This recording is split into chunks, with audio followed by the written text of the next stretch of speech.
like tigers is strictly prohibited. Okay.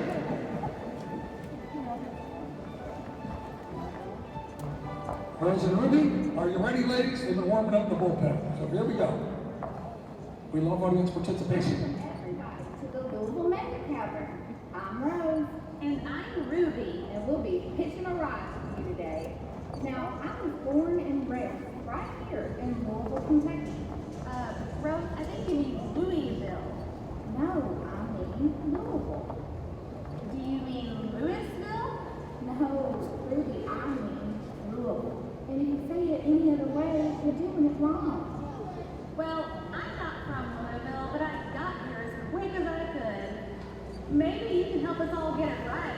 Would you mind giving us a lesson? I would be speaking with the team. Everybody, let's try it out. Okay, here we go.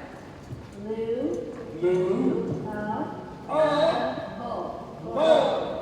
Hey, you don't even have to move your mouth to do that. Okay, everyone, give us your best Louisville on the count of three. My friends from Florida, whatever you do, don't say Daytona Beach or Tallahassee, okay? If you're from Michigan, whatever you do, don't say Flint. Thank you. Okay, here we go. Dang. 1, 2, 3. Louisville. All right. Great job. I gave you two that was so good. I'm totally impressed.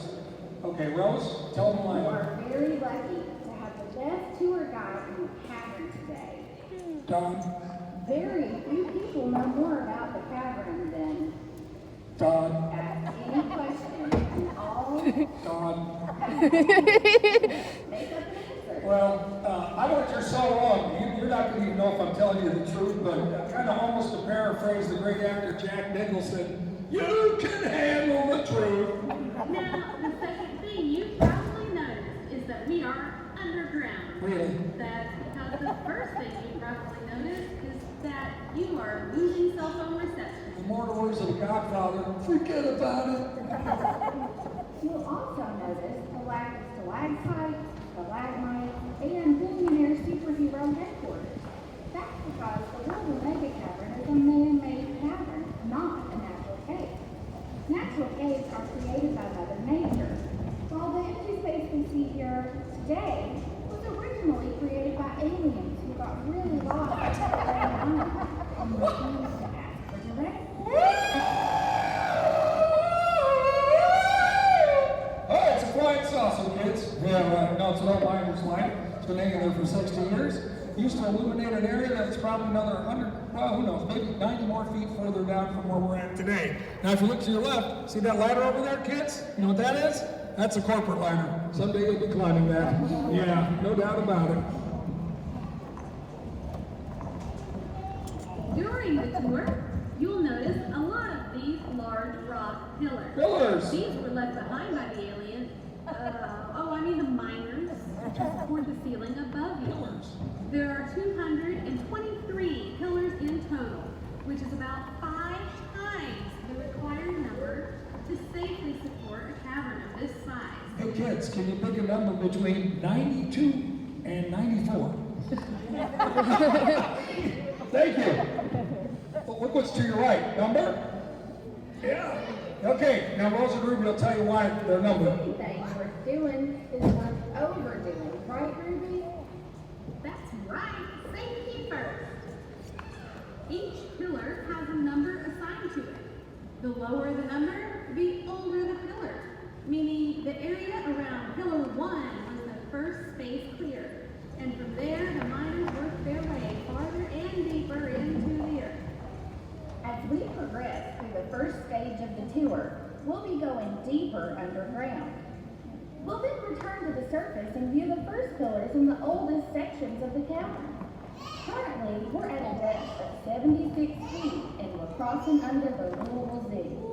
If you were to dig directly up from this location, you would be in the Cats of the Americas.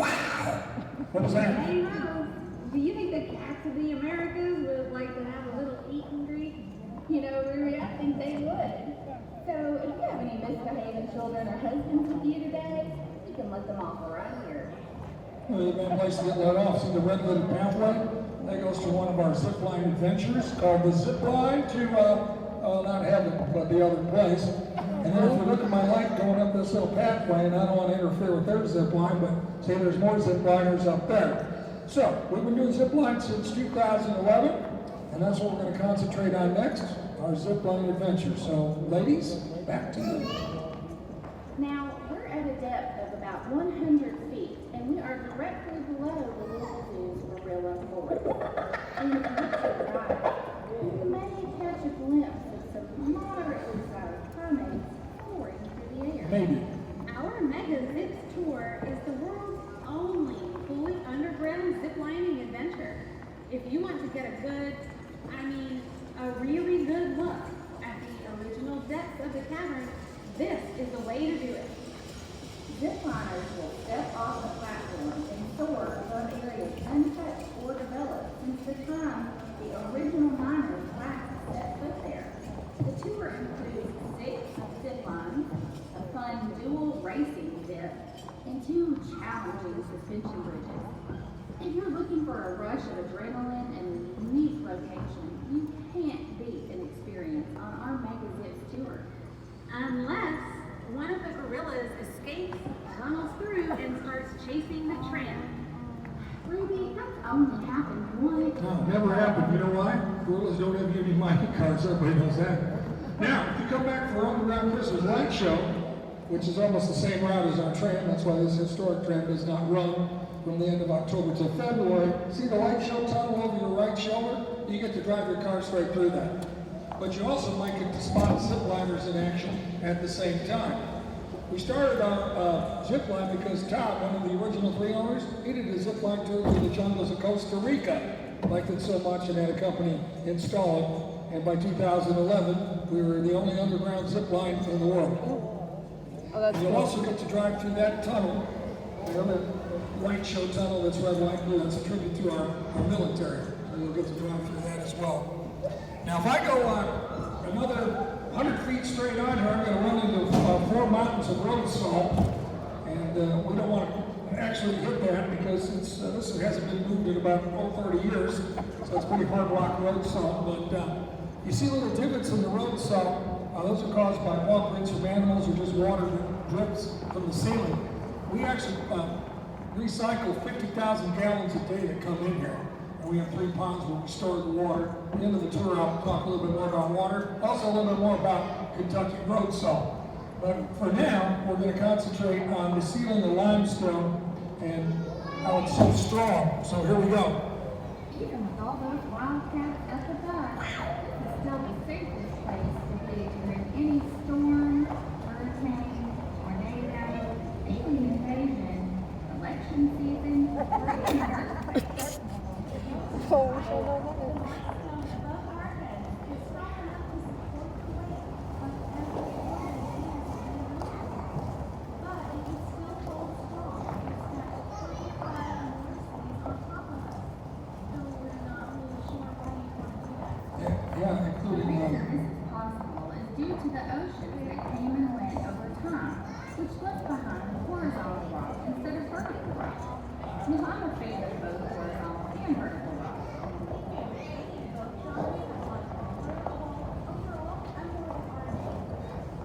No, it's bluegrass all the way for me. Anyway, notice how the rock in the ceiling is flat and looks uniform. Neither the miners nor we flatten this ceiling. It is a natural separation of the rock layers that allows them to move back and forth across one another in an earthquake, which would significantly dampen the effect. Vertical rock cannot allow the earth to move safely without disruption and would cause the ground to push up, resulting in a lot of destruction above ground.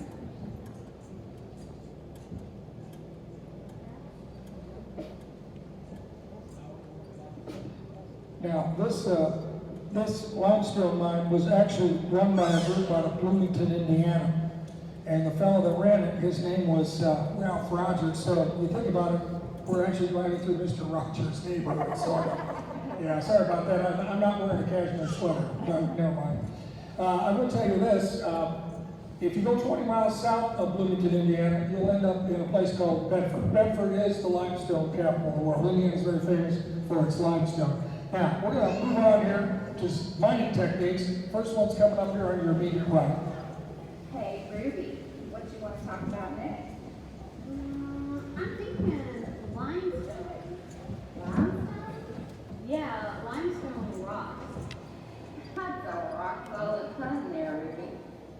Well, the limestone from this mine was obtained using a technique called successfully mined. It would be taken outside and crushed into little rocks, big rocks, and really big rocks. Then they would ship it out to be used mostly at that time for the historic highway and interstate projects that were established to put Americans back to work after the Great Depression. Even the leftover dust from crushing the larger rock was removed for uses such as adjusting the soil composition in fields and gardens for better vegetable and fruit nutrition.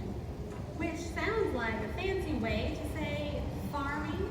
That's something we know a lot about here in Kentucky. All right, it's time for farming material. Help me out with this commercial jingle. We are farmers. Bum, bum, bum, bum, All right, bum. way to go, kids. You know what you call a farmer in a cornfield? A stalker. Did you hear about the tractor salesman's wife who left him? She wrote him a John Deere letter. And get this, a farmer's favorite 1980s rock and roll band. Hands down, it's got to be Hall & Oates. What else could it be? All right, back to mining. As we mentioned earlier, the miners move forward into the earth to pull out the rock. But they Well, I hope you enjoyed that, my shooting stars. Couldn't get the entire thing because my phone was going dead, but I hope you enjoyed anyway.